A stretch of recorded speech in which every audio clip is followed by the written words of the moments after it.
Second কথা হচ্ছে যেটুকু আমাদের সময় আছে এটাকে খুব ইফেক্টিভলি কাজে লাগাতে হবে। টানা 2 মাস, এর মধ্যে 1 মাস আমরা টোটাল থিওরি শেষ করব, লাস্টের 1 মাসে যে 15টা ক্লাস, 15টা আমরা কোশ্চেন প্র্যাকটিস করব। ঠিক আছে?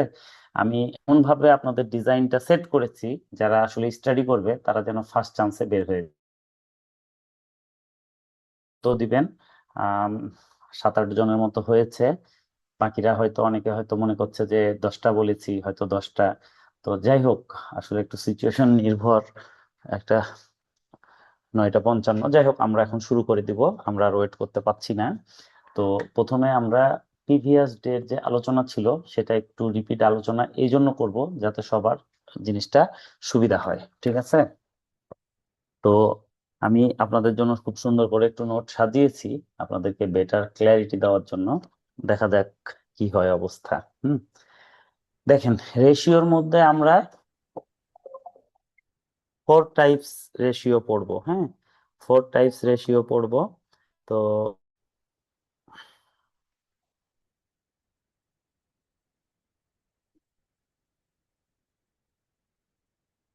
আচ্ছা, তো ঘটনাটা হলো, আমাদের এখানে দেখছেন 5 টাইপস রেশিও, এর মধ্যে ভ্যালুয়েশন রেশিওটা আপাতত প্রয়োজন নাই। আমাদের এই financial fundamental of financial accounting এর জন্য এই 4টা পড়লেই হবে, উপরের 4টা। তো এই 4টাই আমরা পড়বো আজকে। দেখেন, লিকুইডিটি রেশিও ফার্স্ট, এটাকে ইস্টু দ্বারা প্রকাশ করা হয়, মানে হচ্ছে অনুপাতের যেটা চিহ্ন। কোম্পানি এর শর্ট টার্ম সলভেন্সি পজিশন জানার জন্য ইউজ হয়। তাহলে কি দ্বারা প্রকাশ করা হয় এবং কিসের জন্য এই রেশিও ইউজ হয় সেটা আমি লিখে দিয়েছি, এগুলোর ছবিও আমি দিয়ে দিব, খুব ফ্রেশ ভাবে করেছি। কোম্পানি এর শর্ট টার্ম সলভেন্সি পজিশন জানার জন্য ইউজ হয়। আচ্ছা, 2 নম্বরে কি? ডেপ্ট সলভেন্সি বা লেভারেজ রেশিও, এটা 3টা নাম। আচ্ছা, এটাকে পার্সেন্টেজে প্রকাশ করা হয়। কোম্পানি এর লং টার্ম সলভেন্সি পজিশন জানার জন্য ইউজ হয়। আচ্ছা, এখানে একটু বলে দিই, শর্ট টার্ম সলভেন্সি পজিশন বলতে 1 বছরের, মানে 1 বছরের জন্য জানার জন্য। অনেক সময় ব্যাংক 1 বছরের জন্য লোন দেয়, বা আপনার যারা ক্রেডিটর তারা আসলে জানতে চায় যে আপনাকে মাল বাকিতে বিক্রি করলে আপনি টাকা দিতে পারবেন কিনা, সেখানে লিকুইডিটি রেশিও ইউজ হয়। আর ডেট সলভেন্সি বা লেভারেজ রেশিও, দেখা যাচ্ছে আপনি ব্যাংক থেকে লং টার্মের একটা লোন নিবেন 10 বছরের জন্য, তখন কোম্পানি আপনার ফাইন্যান্সিয়াল হেলথটা চেক করার জন্য এটা চেক করে। ঠিক আছে, যে আপনার ডেট কত, আপনার অ্যাসেট কত, এটার রেশিওটা। আচ্ছা, এইবার অ্যাক্টিভিটি বা টার্নওভার বা ইফিসিয়েন্সি রেশিও। ঠিক আছে, অ্যাক্টিভিটি, টার্নওভার বা ইফিসিয়েন্সি রেশিও, এটাকে টাইমসে প্রকাশ করা হয়। তো বিজনেসের ইফিসিয়েন্সি জানার জন্য ইউজ হয়। আর একক গুলা কোনটা কি কিভাবে, এগুলো কিন্তু আমি গতদিন পড়িয়েছি, সেটার পেজ দেওয়া আছে, আপনারা বারবার স্টাডি করলে ক্লিয়ার হয়ে যাবে। তো বিজনেসের ইফিসিয়েন্সি জানার জন্য ইউজ হয় বলতে কি বোঝায়? ধরেন, আমার একটা প্রোডাকশন বিজনেস আছে, 100 মেশিনারিজ আছে, এখন প্রত্যেকটা মেশিনারিজ কি ইফেক্টিভলি ইউজ হচ্ছে না কিছু পড়ে আছে তার ইউজ নাই, অথচ দেখা যাচ্ছে তার জন্য অনেক টাকা আটকে আছে, সেটা আমাদেরকে জানতে হবে। যদি এমন কিছু মেশিনারিজ থাকে যেটার ইউজ নাই বাট সেটাতে অনেক টাকা আটকে আছে, তাহলে সেটা আমাদেরকে কি করতে হবে? সেল করে দিতে হবে। সেল করে দিলে আমরা ক্যাশ পাবো, সেই ক্যাশ পেলে আমাদের প্রয়োজনীয় যে কার্যক্রম সেখানে আমরা লাগাতে পারবো। ঠিক আছে? তারপরে দেখা যাচ্ছে কোনো মেশিনারিজ অনেক পুরাতন হয়ে গেছে, তার প্রোডাকশন অনেক কম দিচ্ছে, তাহলে কি করতে হবে? সেই পুরাতন মেশিনারিজ গুলোকে সেল করে নতুন মেশিনারিজ নিতে হবে, তাহলে প্রোডাকশনটা বেড়ে যাবে। কারণ এখানে টাইমের হিসাব করা হয়। সাপোজ ধরেন 8 ঘন্টা ওয়ার্ক টাইম, 8 ঘন্টায় একটা মেশিনারিজ আগে প্রোডাকশন কত করতো? 1000 আহ, ধরেন কোয়ান্টিটি, এখন তার ইফিসিয়েন্সি কমে সে 8 ঘন্টায় প্রোডাকশন করে 600 কোয়ান্টিটি। তাহলে আমাকে কি করতে হবে? আমার বিজনেসের ইফিসিয়েন্সি বাড়াতে গেলে এই পুরাতন মেশিনগুলো সেল করে দিতে হবে, সেল করে নিউ মেশিন নিতে হবে। যেটা দেখা যাচ্ছে আগে নিউ মেশিনে 1000 প্রোডাকশন হতো, এখন এমন নতুন অত্যাধুনিক মেশিন বের হয়ে গেছে, দেখা যাচ্ছে যে আপনার 8 ঘন্টায় 1500 ইউনিট প্রোডাকশন হচ্ছে। ঠিক আছে? তো এইসব ক্ষেত্রে কি হবে? বিজনেসের ইফিসিয়েন্সি চেক করার জন্য এই অ্যাক্টিভিটি বা টার্নওভার রেশিওটা চেক করা হয়। ঠিক আছে? আচ্ছা, তারপরে আরেকটা আছে, দেখেন, প্রফিটেবিলিটি রেশিও। প্রফিটেবিলিটি রেশিওকে পার্সেন্টেজে প্রকাশ করা হয়, কোম্পানি কত প্রফিট করলো সেটা জানার জন্য ইউজ হয়। ঠিক আছে, এই 4 টাইপস অফ রেশিও আমরা পড়বো, অনেক গুরুত্বপূর্ণ। 10 মার্ক তো থাকেই, হ্যাঁ, 15 মার্কও থাকে এই জায়গা থেকে। সুতরাং এই জায়গাটাকে অনেক বেশি গুরুত্ব দিয়ে আপনাদেরকে পড়তে হবে, অনেক বেশি সিরিয়াস থাকতে হবে। ঠিক আছে? তো আমরা এই রেশিওর এই জায়গাটা 4 টাইপস, কোনটা কোন এককে প্রকাশ হয়, হ্যাঁ, এটা ইস টু, এটা পার্সেন্টেজ, এটা টাইমস, এটা পার্সেন্টেজ, সেটা জানবো। এটা অনেক গুরুত্বপূর্ণ। এবং কোন রেশিও কোন কাজে ইউজ হয় সেটাও জানবো। হ্যাঁ, জেনে ফেললাম। এখন আমরা চলে যাব এর ধাপে। দেখেন, লিকুইডিটি লিকুইডিটি রেশিও, এগুলো আমি সব ছবি দিয়ে দিব আপনাদেরকে। একে ইস টু দ্বারা প্রকাশ করা হয়। কোম্পানির শর্ট টার্ম সলভেন্সি পজিশন জানার জন্য ইউজ হয়। লিকুইডিটি রেশিও টু টাইপস, একটা হচ্ছে কারেন্ট রেশিও, একটা হলো কুইক রেশিও। আচ্ছা, নিচে ভ্যালুয়েশন রেশিও আছে, এটা প্রয়োজন নাই, এটা কেটে দিলাম আপাতত। তাহলে কারেন্ট রেশিওর ফর্মুলা কি? Current asset by current liabilities. আচ্ছা, কুইক অ্যাসেট বা লিকুইডিটি বা অ্যাসিড টেস্ট রেশিও, এটা কি হবে? কুইক অ্যাসেট উপরে আর নিচে হবে কারেন্ট লাইবিলিটিস। দুইটাতেই নিচে কারেন্ট লাইবিলিটিস, এটা খেয়াল রাখবেন। আর কারেন্ট রেশিওর বেলায় উপরে কারেন্ট অ্যাসেট, কুইক রেশিওর বেলায় উপরে কুইক অ্যাসেট, বাট নিচে দুইটারই কারেন্ট লাইবিলিটিস, এটা মাথায় রাখতে হবে। আচ্ছা, এখন দেখেন এখানে নতুন একটা টপিক আছে, কুইক অ্যাসেটস। কুইক অ্যাসেট আবার কাকে বলে এটা আমাদের জানতে হবে। কুইক অ্যাসেটের ফর্মুলা হচ্ছে quick asset is equal two current asset minus inventory minus prepaid expense. মানে আমরা আগে কারেন্ট অ্যাসেট বের করব, কারেন্ট অ্যাসেট থেকে জাস্ট দুইটা জিনিস বিয়োগ হবে, একটা বিয়োগ হবে ইনভেন্টরি, একটা বিয়োগ হবে প্রিপেড এক্সপেন্স। আচ্ছা, এই দুইটা কেন বিয়োগ হবে এটাও আমরা একটু জেনে নিই।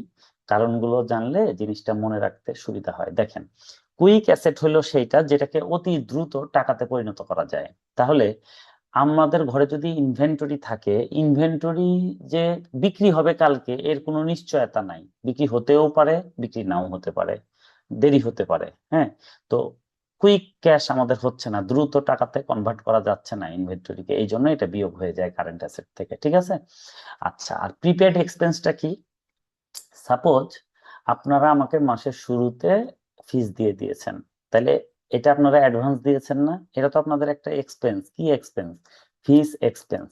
আচ্ছা, তাহলে আপনারা এক্সপেন্সটা শুরুতেই দিয়েছেন না? প্রিপেড মানে কি? অ্যাডভান্স। তাহলে অ্যাডভান্স এক্সপেন্স আপনাদের হয়ে গেছে। এখন আপনারা কেউ কি আমার কাছে টাকা ফেরত পাবেন? পাবেন না। সারা মাস জুড়ে আপনারা আমার কাছে সার্ভিসটা পাবেন, আমি আপনাদেরকে এফএফএ পড়াবো। তাহলে প্রিপেড এক্সপেন্সে কখনো টাকা ফেরত পাওয়া যায় না, সেবা পাওয়া যায়। হ্যাঁ, এই কারণে ইনভেন্টরি আর প্রিপেড এক্সপেন্স এই দুইটা কুইক অ্যাসেট থেকে বিয়োগ করা হয়। ঠিক আছে?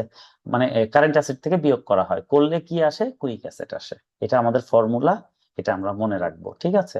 এটা তাহলে আমাদের 1 নাম্বার লিকুইডিটি রেশিও হয়ে গেল। এখন আমরা ক্যাটাগরি 2 এ যাব। দেখেন, ক্যাটাগরি 2 হচ্ছে ডেট সলভেন্সি বা লেভারেজ রেশিও, যাকে পার্সেন্টেজে প্রকাশ করা হয়। আচ্ছা, কোম্পানি এর লং টার্ম সলভেন্সি পজিশন জানার জন্য ইউজ হয়। আচ্ছা, এখানে ফর্মুলা আছে মোট 9টা, আমরা 9টাই শিখবো। দেখেন 1 নম্বরে কি বলছে? Debt to equity ratio. আচ্ছা, তো এই নামের মধ্যেই রেশিওটা লুকায়িত থাকে, মুখস্থ করার কোনো প্রয়োজন নাই, আমি জাস্ট আপনাদেরকে দেখাই দিই। দেখেন, প্রথম নামটা কি? ডেপ্ট। দ্বিতীয় নামটা কি? ইকুইটি। ডেপ্ট মানে কি? ডেপ্ট মানে ধার। আচ্ছা, ডেপ্ট টু ইকুইটি, তাহলে কি হবে? প্রথম নাম উপরে চলে যাবে, দ্বিতীয় নাম নিচে যাবে, ইনটু 100। 100 কেন? কারণ এটা পার্সেন্টেজে প্রকাশ হয়। ঠিক আছে? আচ্ছা, তাহলে টোটাল ডেপ্ট উপরে, টোটাল ইকুইটি নিচে, গুণিত 100। আচ্ছা, ডেপ্ট টু ইকুইটি রেশিও হয়ে গেল। এবার দেখেন, ডেট টু অ্যাসেট রেশিও, তাহলে দুইটা নাম, ডেপ্ট আর অ্যাসেট, তাহলে কি হবে? ডেপ্ট উপরে চলে যাবে, অ্যাসেট নিচে চলে যাবে, 100 দ্বারা গুণ হবে। দেখেন, টোটাল ডেপ্ট total asset by total asset গুণিত 100। আচ্ছা, এবার 3 নম্বরে দেখেন, বলছে অ্যাসেট টু ডেপ্ট রেশিও। দুইটা নাম, অ্যাসেট আর ডেপ্ট, তাহলে টোটাল অ্যাসেট উপরে, টোটাল ডেপ্ট নিচে, গুণিত 100। ঠিক আছে? তাহলে আপনারা যদি দেখেন এগুলো একই নিয়ম, জাস্ট নামের মধ্যেই তার রেশিওর ফর্মুলা লুকায়িত। প্রথম নাম উপরে যাবে, দ্বিতীয় নাম নিচে যাবে, 100 দ্বারা গুণ হবে। আচ্ছা, এবার দেখেন 4 নাম্বারটা, ডেট টু ক্যাপিটাল রেশিও। হ্যাঁ, এটা কি হবে? ডেপ্ট উপরে যাবে, ক্যাপিটাল নিচে যাবে, গুণিত 100। ক্যাপিটাল যে আছে এখানে আমরা লিখবো ক্যাপিটাল এমপ্লয়েড। ঠিক আছে? একটু এক্সেপশন। তাহলে ডেপ্ট উপরে, ক্যাপিটাল এমপ্লয়েড নিচে, ইন্টু 100। আচ্ছা, এই যে ফর্মুলাটা ডেট টু ক্যাপিটাল রেশিও, এর আরেকটা নাম আছে, সেই নামটা কি? Capital gearing ratio. এটা আপনাদেরকে মনে রাখতে হবে। ডেট টু ক্যাপিটাল রেশিওকে ক্যাপিটাল গিয়ারিং রেশিও বলে। হ্যাঁ, বেশ গুরুত্বপূর্ণ ফর্মুলা, এটা আপনাদেরকে মাথায় রাখতে হবে। তাহলে দেখেন, আমাদের এই 4টা ফর্মুলাই অনেকটা সেম, প্রথম নাম উপরে সেকেন্ড নাম নিচে ইন্টু 100। ওকে, এবার 5 নাম্বার ফর্মুলা বলছে প্রোপাইটরি রেশিও। আচ্ছা, বিজনেসে প্রোপাইটার কাকে বলে? যে বিজনেসে ইনভেস্ট করে, বিজনেসের যে অনার, তাকে বলা হয় প্রোপাইটার। আচ্ছা, তাহলে প্রোপাইটরি রেশিওতে প্রোপাইটর ফান্ড, প্রোপাইটরকে বলা হয়, আচ্ছা প্রোপাইটরি রেশিওতে প্রোপাইটর ফান্ড মানে মালিকের ফান্ড, অথবা শেয়ার হোল্ডার ফান্ড। যারা মালিক তারাই শেয়ার হোল্ডার, শেয়ার হোল্ডাররাই কোম্পানির মালিক হয়, প্রোপাইটাররাই কোম্পানির মালিক হয়। মানে প্রোপাইটার, শেয়ার হোল্ডার, ইকুইটি, এই কথাগুলো সেম। অনার্স ইকুইটি বলে না, সেই অনার্স ইকুইটিকে সংক্ষেপে ইকুইটি বলে, মানে যে মালিক, ঠিক আছে, মালিকের যে অংশ। তাহলে প্রোপাইটরি রেশিও যদি বলে proprietor fund by total asset, মানে বিজনেসের টোটাল অ্যাসেটে মালিকের অংশ কতটুকু, কতটুকু লোন, কতটুকু ক্রেডিটর দেয়, সব মিলাই তো বিজনেস হয়। আচ্ছা, একটা বিজনেস ধরেন 1 কোটি টাকা ইনভেস্ট আছে, মালিক ইনভেস্ট করেছে 50 লাখ, 20 লাখ টাকার সে বাকি মাল কিনেছে ক্রেডিটরের কাছে, আর 30 লাখ টাকা তার লোন আছে। টোটাল বিজনেসে টাকা খাটছে কত? 1 কোটি। এর মধ্যে মালিকের কতটুকু? 50 লাখ। ঠিক সেটাই, টোটাল অ্যাসেট হলো মনে করেন বিজনেসে 1 কোটি, এর মধ্যে মালিকের কতটুকু? মালিকের 50 লাখ। এটাকে কি বলা হয়? মালিকেরটাকে প্রোপাইটার ফান্ড বলতে পারে, শেয়ার হোল্ডার ফান্ড বলতে পারে, ইকুইটি বলতে পারে, তিনটা একই কথা, এটা আপনাদেরকে মাথায় রাখতে হবে, ইন্টু 100। তাহলে দেখেন এখানে কয়টা নাম আছে? একটাই নাম আছে, প্রোপাইটরি রেশিও। যখন একটা নাম থাকবে একটা নাম উপরে চলে যাবে, হ্যাঁ, এবং সেই নামের সাথে যে মোস্ট ক্লোজলি রিলেটেড সে নিচে আসবে। যেমন প্রোপাইটর রেশিও, প্রোপাইটরটা কার সাথে রিলেটেড? টোটাল অ্যাসেটের সাথে রিলেটেড বিজনেসের, ঠিক আছে, তাহলে আমরা নিচে কি লিখবো? Total asset. এই হলো বিষয়। আচ্ছা, 6 নম্বর যেটা ফর্মুলা ফ্রি ক্যাশ ফ্লো, এটা আসলে এখানে আসে না, এটা ক্যাশ ফ্লোর ম্যাথের সাথে আসে 2-3 মার্কের জন্য, কিন্তু অনেকবার আসে, তো এটা আমি এখানে আর আলোচনা করব না। এটার ফর্মুলা হচ্ছে, তাও বলে দিই, net cash provided from operating activities minus capital expenditure minus cash dividend. এটা আমরা যখন ক্যাশ ফ্লো করব তখন আমরা এটা আলোচনা করব, তাহলে আপনাদের জন্য বেটার হবে, ঠিক আছে। আচ্ছা, এখন 7 নম্বরে দেখেন একটা আছে financial leverage ratio, average total asset by total equity into 100। এটাকে ইকুইটি মাল্টিপ্লায়ার বলে। এটা আসে টাসে না। সবচেয়ে গুরুত্বপূর্ণ যেটা সেটা 8 নাম্বার, এটা এক্সেপশনাল এবং এটা বারবার আসে, ঠিক আছে। এটা জানতে হবে, ইন্টারেস্ট কাভারেজ রেশিও। এটার আরো 2টা নাম আছে, টাইম ইন্টারেস্ট আর্ন। আচ্ছা, ফাইন্যান্স কস্ট কাভারেজ রেশিও, এটার মানেটা কি? আচ্ছা, মানেটা হচ্ছে ফাইন্যান্স কস্ট যেটা, সেটাকেই বলা হয় ইন্টারেস্ট। তাহলে আমরা যদি ইন্টারেস্ট পাই, ইন্টারেস্ট কাভারেজ রেশিও বা টাইম ইন্টারেস্ট আর্ন, তার মানেই হচ্ছে ফাইন্যান্স কস্ট কাভারেজ রেশিও। কারণ হলো ফাইন্যান্স কস্ট মানে কি? ইন্টারেস্ট, আমি নিচে লিখে দিয়েছি। আচ্ছা, এই ইন্টারেস্ট কাভারেজ রেশিও মানে এই প্রথম নামটা সবচেয়ে বেশি ইউজ হয়। তো এই প্রথম নামটা যদি থাকে ইন্টারেস্ট রেশিও, তাহলে আমরা কি করব? আমাদের কাজ হলো, এটা একটু এক্সেপশনাল, এটার একক হলো টাইমস, ঠিক আছে। বাকি সবগুলা কিন্তু পার্সেন্টেজে প্রকাশ হয়, বাট এটা টাইমসে প্রকাশ হয়। আমি কিন্তু মার্ক করে দিয়েছি লাল কালি দিয়ে। এটাতে আমরা কি করব? প্রথমে অপারেটিং প্রফিট নিব আর নিচে লিখবো ইন্টারেস্ট এক্সপেন্স। এটা যেহেতু এক্সেপশনাল, আপনাদেরকে কিন্তু মনে রাখতে হবে operating profit by interest expense, অথবা PBIT, profit before interest tax, বা এটাকে বলা হয় আর্নিং বিফোর ইন্টারেস্ট ট্যাক্স, যেটাই বলেন আপনারা। আর নিচে হলো interest expense. Interest coverage ratio যখনই আসবে ইন্টারেস্ট এক্সপেন্স নিচে যাবে আর অপারেটিং প্রফিট উপরে যাবে। এইটুকু আপনারা এটা একটু মনে রাখবেন, হ্যাঁ। এটা লজিক বা ইয়া পড়ার মতো আমি সময় পাই নাই, তো এটা একটু মনে রাখার চেষ্টা করবেন, ঠিক আছে। আচ্ছা, তাহলে এর সাথে সাথে আমাদের কি শেষ হয়ে গেল? ডেট সলভেন্সি বা লেভারেজ রেশিও, যেটাকে পার্সেন্টেজে প্রকাশ করা হয়। এটা কোম্পানির লং টার্ম সলভেন্সি পজিশন জানার জন্য ইউজ হয়, ঠিক আছে। এটা আমাদের 2 নম্বর কোশ্চিন হয়ে গেল। এখন মানে 2 নম্বর টপিক হয়ে গেল। এখন আমরা গতদিন যেটা পড়েছিলাম অ্যাক্টিভিটি টার্নওভার বা ইফিসিয়েন্সি রেশিও, যেটাকে টাইমসে প্রকাশ করা হয়, এটা কখন ইউজ হয়? বিজনেসের ইফিসিয়েন্সি জানার জন্য ইউজ হয়। আচ্ছা, এটা 3 টাইপস। আমি বলেছিলাম টার্নওভার ওয়ার্ডটা এক এক জায়গায় তার এক এক মিনিং। এই টার্নওভার ইজিক্যাল টু যখন সেলস, তখন কি হয়েছিল? আমি বলেছিলাম অ্যাসেট টার্নওভার রেশিও। দেখেন 2টা নাম, একটা অ্যাসেট একটা টার্নওভার। জেনারেলি ফর্মুলাটা কি? প্রথম নামটা উপরে যায়, দ্বিতীয় নাম নিচে যায়। বাট যখন ওয়ার্ড টার্নওভার থাকবে, যেখানে যেখানে টার্নওভার ওয়ার্ড থাকবে, টার্নওভার সব সময় উপরে বসে, এটা আপনারা মনে রাখবেন, টার্নওভার উপরে বসবে আর নিচে অ্যাসেট বসবে। তাহলে দেখেন টার্নওভার উপরে আর নিচে হলো অ্যাসেট, ঠিক আছে? তো এটা কি অ্যাসেট? Net asset. আচ্ছা, তাহলে নেট অ্যাসেট মানে কি? অ্যাসেট থেকে ডেপ্রিসিয়েশন বাদ, এই তো নেট অ্যাসেট। তাহলে টার্নওভারের মানেটা কি? সেলস। এখানে বসবে সেলস। গতদিন কেটে কেটে খাতায় বুঝিয়েছিলাম, আপনারা সেই পেজগুলা এটা চেক করবেন, তাহলে হয়ে যাবে। তাহলে টার্ন ওভারের জায়গায় বসবে হলো সেলস। সেলস হলো ফার্স্ট চয়েস। কোশ্চিনে যদি সেলস গিভেন না থাকে তাহলে কি বসবে? বসবে কস্ট অফ গুডস সোল্ড। আপনারা যারা আজকে ক্লাসটা করছেন গতদিনের ক্লাসটা রিভাইজ করে তারপরে এখানে বসবেন, তাহলে আপনাদের আরো ইজি হবে, ঠিক আছে?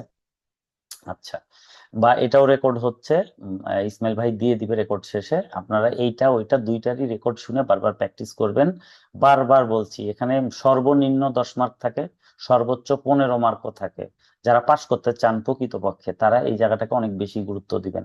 অনেকে রেশিও মুখস্থ করে, বাট আমি যেইভাবে আপনাদেরকে শিখাবো আশা করি কখনো মুখস্থ করতে হবে না, বাট মুখস্থ না করলেও আপনাকে অনেক বেশি প্র্যাকটিস করতে হবে, না হলে আপনি মনে রাখতে পারবেন না, ঠিক আছে? তো এটা গেল অ্যাসেট টার্নওভার রেশিও। এবার যাব নন কারেন্ট অ্যাসেট টার্নওভার রেশিও। তাহলে টার্নওভার উপরে, নন কারেন্ট অ্যাসেট নিচে। আচ্ছা, নন কারেন্ট অ্যাসেটের ডেপ্রিসিয়েশন হয়, সেটা বিয়োগ করলে কি আসে? নেট নন কারেন্ট অ্যাসেট নিচে বসবে। আর উপরে কি বসবে? উপরে টার্নওভার বসবে। টার্নওভার মানে কি? সেলস। তাহলে এই যে সেলস বসলো, সেলস হলো আমার ফার্স্ট চয়েস। কোশ্চিনে যদি সেলস গিভেন না থাকে তখন আমি কি বসাবো? কস্ট অফ গুডস সোল্ড, ঠিক আছে? এই জন্য অবলিক দিয়ে এটা লিখে রেখেছি। মানে সেলস ফার্স্ট চয়েস, সেলস না থাকে যদি তাহলে আমি কস্ট অফ গুডস সোল্ড লিখবো।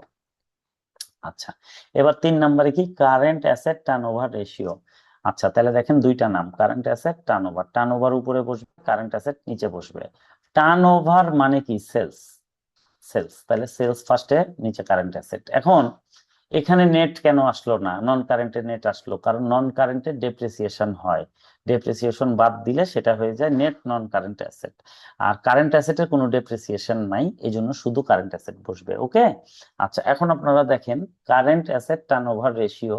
তাহলে টার্নওভার উপরে, টার্নওভার মানে কি? সেলস। যদি সেলস না থাকে সেক্ষেত্রে কে বসবে? Cost of goods sold. এটা প্রত্যেকটাতেই, ঠিক আছে? আচ্ছা, ফার্স্ট প্রিফারেন্স হলো সেলস। সেলস যখন থাকবে না তখন কস্ট অফ গুডস সোল্ড দিয়ে কাজ করতে হবে, এই হলো বিষয়। লাস্ট এখানে turnover is equal to sales এর last formula working capital turnover ratio, ঠিক আছে? তাহলে টার্নওভার উপরে, ওয়ার্কিং ক্যাপিটাল নিচে। টার্নওভার মানে কি? সেলস। সেলস যদি না থাকে কাকে বসাবো? Cost of goods sold. তাহলে এইটা হয়ে গেল আমাদের turnover is equal to sales এর 4টা ফর্মুলা, ঠিক আছে? এই চ্যাপ্টারে মোট ফর্মুলা 10টা, 4টা হয়ে গেল। এবার আমরা পরের গুলোতে যাব, ঠিক আছে? আচ্ছা, এইটা গতদিন আমি খাতায় কেটে কেটে কেটে কেটে করাইছিলাম, সেই জায়গাটা হলে মনে হয় আপনাদের জন্য বেটার ক্ল্যারিটি আসবে। তো আমি সেই জায়গাটাতেই আবার যাই, তাহলে আপনাদের বুঝতে সুবিধা হবে। তারপরে আমরা 4 নম্বরে যাব, কারণ এই জায়গাটাই রেশিওর মধ্যে এমন, যেটা দেখেন অ্যাক্টিভিটি বা টার্নওভার রেশিও। টার্নওভার মানে sales, non current asset turnover ratio. তাহলে কি হবে? টার্নওভার সব সময় উপরে যায়, উপরে গেল, আর নন কারেন্ট অ্যাসেট নিচে গেল। এখন দেখেন টার্নওভার তো লিখতে পারবো না, এর অর্থটা লিখতে হবে। টার্নওভার মানে কি? সেলস। তাহলে সেলস বাই, এখানে নন কারেন্ট অ্যাসেট থেকে ডেপ্রিসিয়েশন বিয়োগ হয়, বিয়োগ হলে কি হয়? Net non current asset. এই যে আমি লিখে দিয়েছি নেট নন কারেন্ট অ্যাসেট। তাহলে কি হবে? নন কারেন্ট অ্যাসেট মাইনাস ডেপ্রিসিয়েশন। তাহলে এটা করলে কি পাচ্ছি? Net non current asset. তাহলে উপরে টার্নওভারের মানে হলো সেলস, নিচে হলো নেট নন কারেন্ট অ্যাসেট। এখন কোশ্চিনে যদি সেলস গিভেন না থাকে তাহলে আমরা কি বসাবো? কস্ট অফ গুডস সোল্ড বসাবো, এটা সেকেন্ড চয়েস। যদি সেলস থাকে তাহলে ফর্মুলা এটা, sales by net non current asset. আর যদি সেলস না থাকে তখন কি হবে? সেলস নাই, তার মানে হলো cost of goods sold by non current asset. এটা আমাদেরকে মাথায় রাখতে হবে যে সেলস না, যখনই সেলস থাকবে না কস্ট অফ গুডস সোল্ড, চারটাতেই, প্রতিটা ফর্মুলাতেই তাই। আচ্ছা, এবার দেখেন 2 নাম্বার। এটা আপনারা ইনভেন্টরি চ্যাপ্টারে আরো ক্লিয়ারলি বুঝবেন যে সেলস না থাকলে কেন আমরা কস্ট অফ গুডস সোল্ড ধরি। হ্যাঁ, তো 2 নম্বরে হচ্ছে কারেন্ট অ্যাসেট টার্নওভার রেশিও। দেখেন দুইটা নাম, কারেন্ট অ্যাসেট আর টার্নওভার। তাহলে টার্নওভারটা উপরে চলে যাবে। এগুলো হোয়াটসঅ্যাপে ছবি দেওয়া আছে গতদিনের, এবং গতদিনের ক্লাসটা মনে হয় রেকর্ড করে ভাই দিয়েছে, আপনারা সেটা দেখবেন। টার্নওভার উপরে যাবে, কারেন্ট অ্যাসেট নিচে যাবে। তো টার্নওভার তো আমরা লিখতে পারবো না, কি লিখবো? Sales. Sales by current asset. তাহলে সেলস যদি না থাকে কি হবে? Cost of goods sold. আচ্ছা, এবার দেখেন অ্যাসেট টার্নওভার রেশিও, তাহলে কি হবে? টার্নওভার উপরে অ্যাসেট নিচে, তাহলে টার্নওভারের পরিবর্তে কি হবে? Sales, sales by net asset, কারণ অ্যাসেটের ডেপ্রিসিয়েশন হয় নেট অ্যাসেট। তাহলে সেলস যদি না থাকে কি করব? কস্ট অফ গুডস সোল্ড দিব। আচ্ছা, এবার 4 নম্বরে দেখেন ওয়ার্কিং ক্যাপিটাল টার্নওভার রেশিও, তাহলে কি হবে? টার্নওভার উপরে ওয়ার্কিং ক্যাপিটাল নিচে। আচ্ছা, তাহলে টার্নওভার মানে কি? Sales, sales by working capital. তাহলে সেলস যদি না থাকে কি করব? কস্ট অফ গুডস সোল্ড নিব। ওকে, এই হচ্ছে 4টা আমাদের ফর্মুলা যখন turnover is equal to sales, turnover is equal to sales. এবার টার্নওভার যখন আলাদা অর্থে ব্যবহৃত হবে, হ্যাঁ, তখন কি হবে দেখেন। স্টক টার্নওভার রেশিও, স্টক মানে কি? স্টক মানে হচ্ছে ইনভেন্টরি। স্টকের 3টা নাম, স্টক, গুডস, ইনভেন্টরি, ঠিক আছে? আচ্ছা, স্টক টার্নওভার রেশিও মানে ইনভেন্টরি টার্নওভার রেশিও, তাহলে এখানে 2টা নাম, একটা স্টক একটা টার্নওভার। তো আমরা তো জানি টার্নওভার অলওয়েজ উপরে যায়, উপরে গেল, আর স্টক নিচে গেল। আচ্ছা, এবার কি হবে দেখেন, টার্নওভার তো আমরা লিখতে পারবো না, ওর নামটা লিখবো। তো ইনভেন্টরি বা স্টকের বেলায় টার্নওভারের মানে স্টকের ভ্যালুয়েশন আমরা কিসে করি? কস্ট অফ গুডস সোল্ডে করি, ঠিক আছে? তাহলে এখানে ফার্স্ট প্রিফারেন্স হলো কস্ট অফ গুডস সোল্ড। যদি কখনো কস্ট অফ গুডস সোল্ড না থাকে তাহলে আমরা দিব সেলস। এটা মনে রাখতে হবে যে ইনভেন্টরিকে সবসময় আমরা কস্ট অফ গুডস সোল্ডে হিসাব করি, ঠিক আছে? আচ্ছা, মানে কস্টে হিসাব করি। তাহলে প্রথম প্রিফারেন্স এখানে আগের গুলোর থেকে উল্টায় গেল, আগে ছিল সেলস আর কস্ট অফ গুডস সোল্ড, এখানে হচ্ছে cost of goods sold first preference, যদি সেটা না থাকে তাহলে হবে সেলস। আর নিচে স্টকের জায়গায় হবে এভারেজ স্টক। কেন হবে এভারেজ স্টক? কারণ দেখা যাচ্ছে কোশ্চিনে স্টকে ওপেনিং স্টকও দেওয়া আছে, ক্লোজিং স্টকও দেওয়া আছে। যখন 2টা স্টক দেওয়া থাকে তখন অলওয়েজ 2টাকে যোগ করে 2 দিয়ে ভাগ করতে হয়, করলে কি পাওয়া যায়? এভারেজ স্টক পাওয়া যায়। তাহলে আমরা এখানে লিখবো এভারেজ স্টক। এই হচ্ছে ফর্মুলা, আপনারা মনোযোগ দিয়ে পড়বেন, এগুলো গ্রুপে দেওয়া আছে। তারপরে দেখেন 6 নম্বর formula, account receivable turnover ratio. 2টা নাম, একটা অ্যাকাউন্ট রিসিভেবল একটা টার্নওভার। তাহলে টার্নওভার উপরে যায়, অ্যাকাউন্ট রিসিভেবল নিচে যায়। আচ্ছা, এখন অ্যাকাউন্ট রিসিভেবল তো ওপেনিং ও থাকতে পারে ক্লোজিং ও থাকতে পারে, 2টাকে যোগ করে 2 দিয়ে ভাগ করলে কি পাবো? এভারেজ অ্যাকাউন্ট রিসিভেবল, ঠিক আছে? অ্যাকাউন্ট রিসিভেবল কখন হয়, কি কারণে হয়, সেই কারণটা আমরা উপরে লিখবো। তাইলে কারণটা কি দেখেন, এখানে ব্যাখ্যাটা দেখেন। সেলস 2 রকম হয়, একটা ক্যাশ সেলস, একটা হচ্ছে ক্রেডিট সেলস। ক্যাশ সেলস এর জার্নাল এন্ট্রি কি? Cash debit, sales credit. আচ্ছা, ক্রেডিট সেলস হলে কি হয়? Account receivable debit, sales credit. তার মানে অ্যাকাউন্ট রিসিভেবল কখন আসে? যখন ক্রেডিট সেলস করা হয়। অ্যাকাউন্ট রিসিভেবল কখন আসে? যখন ক্রেডিট সেলস করা হয়। তাহলে আপনি দেখেন এখানে এভারেজ অ্যাকাউন্ট রিসিভেবল, তার মানে এটা কখন হয়েছে? যখন ক্রেডিট সেলস হয়েছে। তাহলে আমরা ক্রেডিট সেলস লিখবো। এখন ধরেন আমি 1,00,000 টাকার ক্রেডিট সেলস করেছি, যিনি আমার কাছ থেকে নিয়ে গেছে তিনি 10,000 টাকার মাল ফেরত দিয়েছে, তাহলে তো ওটা আমার সেলস হলো না, সেলস রিটার্ন হয়ে গেল। তাহলে সেলস থেকে সেলস রিটার্ন বাদ গেলে কি হয়? Net credit sales, net credit sales. এই জন্য আমরা নেট লিখবো, মানে সেলস রিটার্ন রিটার্ন থাকলে বিয়োগ করে দিব। তাহলে অ্যাকাউন্ট রিসিভেবল এর জায়গায় এভারেজ অ্যাকাউন্ট রিসিভেবল হবে। কেন হবে? কারণ ওপেনিং অ্যাকাউন্ট রিসিভেবলও থাকতে পারে, ক্লোজিং অ্যাকাউন্ট রিসিভেবলও থাকতে পারে। তাহলে 2টাকে এরকম যোগ করে 2 দিয়ে ভাগ করব, করলে এভারেজ অ্যাকাউন্ট রিসিভেবল নিচে হয়ে গেল। আর অ্যাকাউন্ট রিসিভেবল কখন হয়? যখন ক্রেডিট সেলস আমরা করি। এই জন্য আমরা নেট ক্রেডিট সেলস দিব, কারণ ক্রেডিট সেলস করার পর কিছু মাল ফেরতও আসতে পারে, সেলস রিটার্ন, সেটা বিয়োগ করলে কি পাওয়া যায়? Net credit sales. ওকে, এই হচ্ছে অ্যাকাউন্ট রিসিভেবল টার্নওভার রেশিওর ফর্মুলা 6 নাম্বার। এবার 7 নম্বরে যাব আমরা, অ্যাকাউন্টস পেয়েবল টার্নওভার রেশিও। আমি আগেই আপনাদেরকে বলেছি টার্নওভার এমন একটা ওয়ার্ড, এক এক জায়গায় এক এক মিনিং হয়, জাস্ট লজিক্যালি আমাদেরকে জানতে হবে। দেখেন তাহলে 2টা নাম, অ্যাকাউন্টস পেয়েবল আর টার্নওভার। তাহলে টার্নওভার উপরে সব সময় যায় আর অ্যাকাউন্টস পেয়েবল নিচে গেল। এখন অ্যাকাউন্টস পেয়েবল ওপেনিং ক্লোজিং থাকতে পারে, এই জন্য আমরা এভারেজ অ্যাকাউন্টস পেয়েবল লিখবো। এভারেজ অ্যাকাউন্টস পেয়েবল কিভাবে হয়? Opening average accounts payable plus closing accounts payable divided by 2। আচ্ছা, এটা হলো এভারেজ অ্যাকাউন্টস পেয়েবল। আর অ্যাকাউন্টস পেয়েবল কখন হয় সেটা আগে আমরা দেখে নিই, সেই কারণটা উপরে যাবে। দেখেন পারচেস 2 রকম হয়, cash purchase, credit purchase. Cash পারচেসের জার্নাল এন্ট্রি কি? Purchase debit, cash credit. আচ্ছা, ক্রেডিট পারচেস যখন আমরা করি তখন কি হয়? পারচেস ডেবিট, অ্যাকাউন্টস পেয়েবল যার কাছ থেকে কিনি সেই দায়টা বেড়ে যায়, অ্যাকাউন্টস পেয়েবল ক্রেডিট। দায় বেড়ে গেলে লাইবিলিটি বেড়ে গেলে ক্রেডিট হয়। তাহলে অ্যাকাউন্টস পেয়েবল কখন হচ্ছে? যখন আমরা ক্রেডিট পারচেস করছি। আচ্ছা, এই যে দেখেন এভারেজ অ্যাকাউন্টস পেয়েবল কখন হয়? যখন ক্রেডিট পারচেস করি। ক্রেডিট পারচেস উপরে বসে গেল, কারণটা। এখন এর সামনে নেট লিখলাম কেন? আমি দেখা যাচ্ছে 1 লাখ টাকার মাল কিনে এনেছি, কিছু মাল ডিফেক্ট, সেটা তো আমি ফেরত পাঠাবো। তাহলে পারচেস থেকে পারচেস রিটার্ন বাদ হয়ে যাবে, তাহলে কি হবে? Net credit purchase. ঠিক আছে, নেট ক্রেডিট পারচেস। ঠিক আছে, এই হচ্ছে আমাদের অ্যাকাউন্টস পেয়েবল টার্নওভার রেশিওর ফর্মুলা। এইভাবে লজিক্যালি যদি আপনারা পড়েন, এগুলো গতদিন ক্লাসে পড়িয়েছি এবং সেটা রেকর্ডেড ক্লাস গ্রুপে আছে, এবং এই যে ছবিও দিয়ে দিয়েছি গতদিন। তো আজকেও আবার এগুলো আলোচনা করছি এই জন্য যে এটা খুবই গুরুত্বপূর্ণ জায়গা। সর্বনিম্ন 10 মার্ক থাকে, সর্বোচ্চ 15 মার্ক পর্যন্ত থাকে। যারা একটু কম পড়েও পাশ করতে চান, এটা তাদের জন্য খুবই গুরুত্বপূর্ণ জায়গা। আমি বারবার বলবো যে আপনারা এই ফর্মুলাগুলো বারবার প্র্যাকটিস করবেন, এবং আমি বইয়ে আমি যে পিডিএফ দিয়েছি সেখানে কোন কোন কোশ্চিন প্র্যাকটিস করবেন সেটা আমি নাম্বারিং করে দিব আপনাদের ক্লাস শেষে। আপনারা শুধু সেই কোশ্চিন গুলো পড়বেন, আননেসেসারি এনার্জি ব্যয় করার কোনো প্রয়োজন নাই। ঠিক আছে, সব করে আপনারা কুলাতেও পারবেন না, কারণ এখানে হার্ডওয়ার্কিং এর অনেক ব্যাপার আছে। তো যেগুলো না করলেই না, সেই নাম্বারগুলো আমি বলে দিব, বা সেগুলোর ছবি আমি সলভ ছবি দিয়ে দিব। আপনারা প্র্যাকটিস করবেন, দেখে দেখে প্র্যাকটিস করবেন, করে একদিন প্র্যাকটিস করার পর তারপর না দেখে প্র্যাকটিস করবেন। হ্যাঁ, তো এটা নিয়ে এক্সাইটেড হওয়ার কিছু নাই। বইয়ের 25-26 নাম্বার পেজে রেশিওর সব ফর্মুলাগুলো দেওয়া আছে। কারো কোনো প্রবলেম হলে আমাকে হোয়াটসঅ্যাপে নক দিবেন। আচ্ছা, তো এইটা 7 নাম্বার ফর্মুলা চলে গেল। পরে আর 3টা ফর্মুলা থাকে, জাস্ট আমি সেটা একটু আলোচনা করে নিই এই টার্নওভার রেশিওর, তাহলে আপনাদের সাথে ইজি হবে। দেখেন, আচ্ছা আপনারা একটু দেখেন, এখানে টাইপ 3 এটা। 1 নম্বরে হচ্ছে রিসিভেবল ডেজ বলে এটাকে।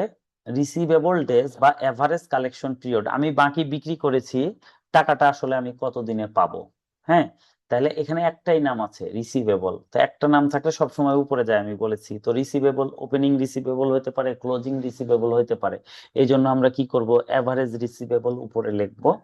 আচ্ছা, রিসিভেবল কখন হয়? একটু আগে আমি আপনাদেরকে শিখাইছি, অ্যাকাউন্ট রিসিভেবল কখন আসে? যখন আমরা বাকি বিক্রি করি।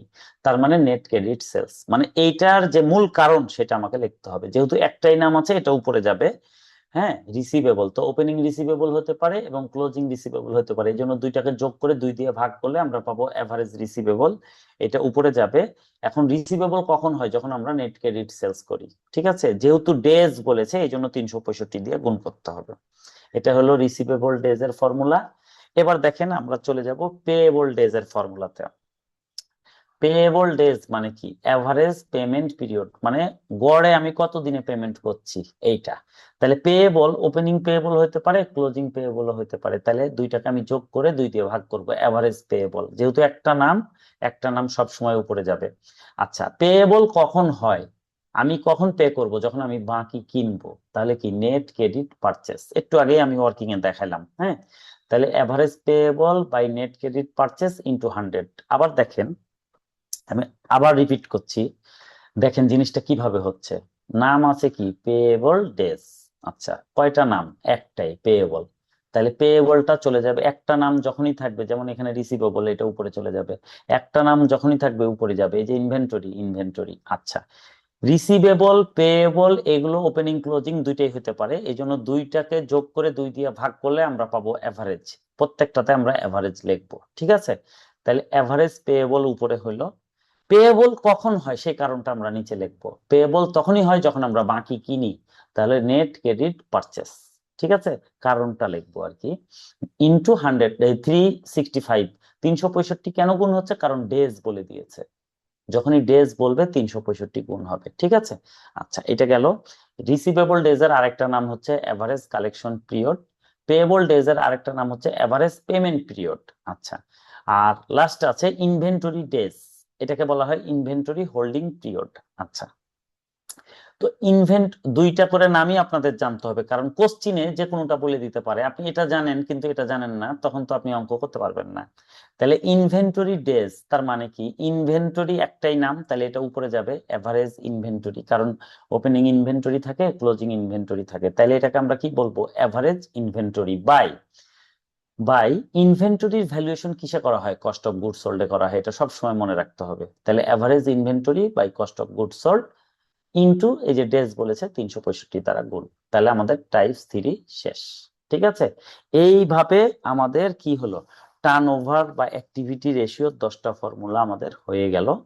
এবার জাস্ট লাস্টটা আমাদের প্রফিটেবিলিটি রেশিও, এটা অতি দ্রুত হয়ে যাবে, আমাদের সময়ও কম আছে, 5 মিনিটের মতো আছে হাফ টাইমে, এটা আমরা শেষ করব। এবং হাফ টাইমের পরে আমরা 15 বা 20 মিনিট পরে শুরু করে আমরা বাকি যে 40 মিনিট ক্লাস হবে আমরা বিভিন্ন রেশিওর অঙ্ক নিয়ে আলোচনা করব, যাতে করে সেটা আপনাদের কনসেপ্ট ক্লিয়ার হয়ে যায়। ঠিক আছে, এবং অঙ্কের ছবিগুলো আমি আপনাদেরকে গ্রুপে দিয়ে দিব, কেউ কোনোটাতে আটকালে আমাকে নক দিবেন। যেহেতু শনিবার ক্লাস, এর মধ্যে যথেষ্ট গ্যাপ আছে, আপনারা অবশ্যই এই 15 মার্ক এই 2 দিনে আয়ত্ত করে ফেলেন। খুবই ইজি, খুবই ইজি। প্রফিটেবিলিটি রেশিও পার্সেন্টেজে প্রকাশ করা হয়, কোম্পানি কত প্রফিট করেছে তা জানার জন্য ইউজ হয়। আচ্ছা দেখেন, গ্রস প্রফিট রেশিও, একটাই নাম গ্রস প্রফিট, তাহলে একটা নাম থাকলে কি হয়, উপরে চলে যায় গ্রস প্রফিট উপরে। প্রফিট কখন হয়, যখন আমরা সেলস করি, net sales, net sales, gross profit by net sales into 100, শেষ।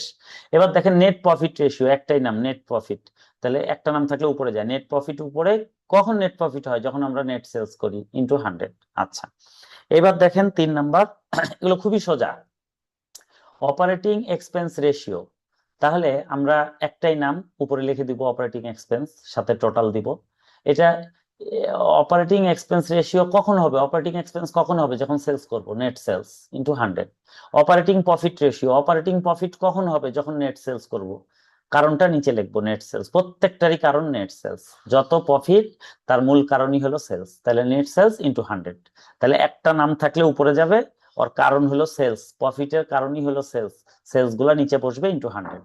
আচ্ছা, এখন 5 নাম্বারে দেখেন রিটার্ন ওয়ান ইনভেস্টমেন্ট। হ্যাঁ, এটার আরেকটা নাম আছে return one capital employed, return over one capital employed. আচ্ছা, তো এখানে আমরা কি করব দেখেন, একটা নাম হলো রিটার্ন, আরেকটা হলো ক্যাপিটাল এমপ্লয়েড, দুইটা নাম। তাহলে আমরা কি করব, তাহলে আমরা রিটার্নটা উপরে লিখবো, ক্যাপিটাল এমপ্লয়েডটা নিচে লিখবো ইনটু 100। রিটার্ন মানে কি, ক্যাপিটাল এমপ্লয়েড মানে হচ্ছে ইনভেস্টমেন্ট, এখানে লিখে দিয়েছি। আপনি ইনভেস্টমেন্ট করলে কি রিটার্ন পাবেন, প্রফিট রিটার্ন, রিটার্ন পাবেন। আপনি কোথাও ইনভেস্টমেন্ট করেছেন কি জন্য, লাভ করার জন্য, তাহলে ক্যাপিটাল এমপ্লয়েড নিচে, উপরে আসবে অপারেটিং প্রফিট ইনটু 100, শেষ। এভাবে আপনারা পড়বেন। আর ও মানে রিটার্ন ওয়ান ক্যাপিটাল এমপ্লয়েড, দুইটা নাম, রিটার্ন ওয়ান ইনভেস্টমেন্ট মানে রিটার্ন ওয়ান ক্যাপিটাল এমপ্লয়েড, কেন, ইনভেস্টমেন্ট মানেই হচ্ছে ক্যাপিটাল এমপ্লয়েড।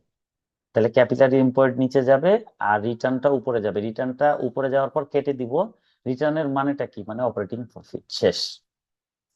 6 নাম্বার দেখেন রিটার্ন ওয়ান অ্যাসেট, দুইটা নাম, তাহলে কি হবে, আমার রিটার্ন উপরে যাবে, অ্যাসেট নিচে যাবে, তাহলে রিটার্ন মানে কি, মানে নেট প্রফিট ইনটু 100।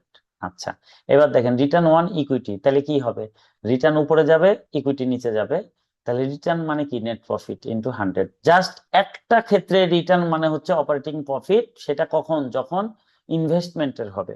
ঠিক আছে, তাছাড়া বাকি সবগুলাতে রিটার্ন হবে নেট প্রফিট। আচ্ছা, এবার দেখেন রিটার্ন ওয়ান ইকুইটি, এটা হলো রিটার্ন ওয়ান কমন ইকুইটি, যখন বলবে এই ফর্মুলাটাই হবে, জাস্ট প্রিফার্ড ডিভিডেন্ড বিয়োগ হবে, net profit by average common equity বা টোটাল ইকুইটি মাইনাস কি, প্রিফার্ড ডিভিডেন্ড, এটা মনে রাখতে হবে, প্রিফারেন্স ডিভিডেন্ড মানে যারা বাইরের শেয়ার হোল্ডার হয়, যাদেরকে, যারা প্রিফারেন্স শেয়ার হোল্ডার হয় তাদেরকে যে ডিভিডেন্ড দেওয়া হয়, লাভ্যাংশ দেওয়া হয়, সবার আগে তাদেরকে দেওয়া হয়, এটাকে বলা হয় প্রিফার্ড ডিভিডেন্ড, এটা বিয়োগ হয়ে যাবে কখন, যখন রিটার্ন ওয়ান কমন ইকুইটি। তাহলে রিটার্ন ওয়ান ইকুইটি যদি আমি পারি, রিটার্ন ওয়ান কমন ইকুইটি এমনি পারবো, এই ফর্মুলাটা লিখে জাস্ট প্রিফার্ড ডিভিডেন্ড বিয়োগ হয়ে যাবে, শেষ। এই হচ্ছে আমাদের টোটাল ফর্মুলা কমপ্লিট হয়ে গেল। লেস দেন 1 মিনিটের ঘরে চলে আসছি, এগুলো আমি হাফ টাইমেই ছবি দিয়ে দিচ্ছি, আপনারা একটু স্টাডি করেন কিছুক্ষণ, 15 মিনিট এর মতো বা 20 মিনিট। আমি হাফ টাইম পরে এই সূত্রগুলা দিয়েই আপনাদের অঙ্ক বুঝাই দিব। আজকে একটু লেট হয়ে গেছে, আমি আসলে রোডে ছিলাম, বাইকে একটু প্রবলেম হয়েছিল, সার্ভিস করে আসতে আসতে দেরি হয়ে গেছে। এটা খুবই আনফরচুনেট ব্যাপার, যারা আসলে টাইমলি অভ্যস্ত তাদের কাছে আসলে সরি, এটা আমার অনিচ্ছাকৃত একটা ঘটনা। হ্যাঁ, রাস্তায় চলাচল করতে গেলে এমন হয়, কিন্তু দেখেন আমাদের পরীক্ষা মাত্র 2 মাস, এখন যত লেটই হোক আমরা দিনের ক্লাস দিনে করব, এতে যদি রাত্রি 12টা বাজে তাও ক্লাস হবে। হুম, তো আপনারা সেই প্রিপারেশন রাখবেন। এই হাফ টাইমে আপনারা বসে বসে সূত্রগুলো দেখেন, আমি ছবি দিয়ে দিচ্ছি, দিয়ে আপনারা প্র্যাকটিস করেন। আর হাফ টাইম পরে আমি আবার শুরু করব সর্বোচ্চ 20 মিনিটের মধ্যেই। আপনারা সেই প্রিপারেশন রাখেন। ঠিক আছে? আর ভাই রেকর্ড করে একটু গ্রুপে দিয়ে রাখেন। আপনারা আগের ক্লাসটাও রেকর্ড দেখবেন এবং সেখানে যে ব্যাখ্যাগুলো দেওয়া আছে রেশিওর সেগুলো পড়বেন। আমি এখনই ছবিগুলো আপনাদেরকে দিয়ে দিচ্ছি। ঠিক আছে? এবং আমরা আরেকটু পরেই এটা নিয়ে আলোচনা করব।